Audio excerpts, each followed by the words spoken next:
Chef Jim with Coastal Alabama College, and today we're going to show you how to make a pie dough in 2 ways of pre-baking a shell. So what we have here is all-purpose flour, about 2.5 cups, tablespoon of salt, about 3.5 ounces of shortening, 3.5 ounces of butter, and about 6 ounces of water. So what first we're going to do is put the salt in the flour, move it all around, mix that together. Make sure your shortening and your butter are very cold. You might put them in the freezer for a little bit.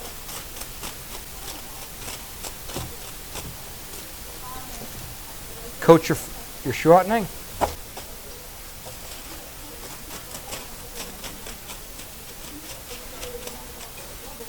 Coat the butter. What we're going to do now is rub this until it comes down to a size of a pea.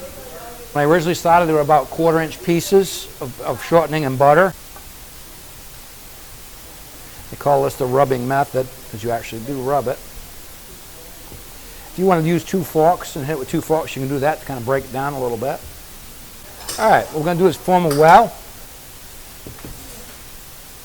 Put half the water in. We're going to take a bowl scraper, bring this on over. Add the rest in. And we're just going to keep folding it over on itself until it forms a dough.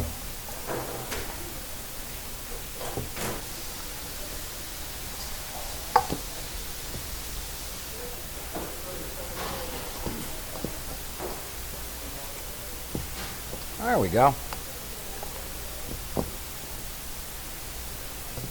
We're going to chill this for about a half an hour, and then we'll be able to roll it out to make our pie crust.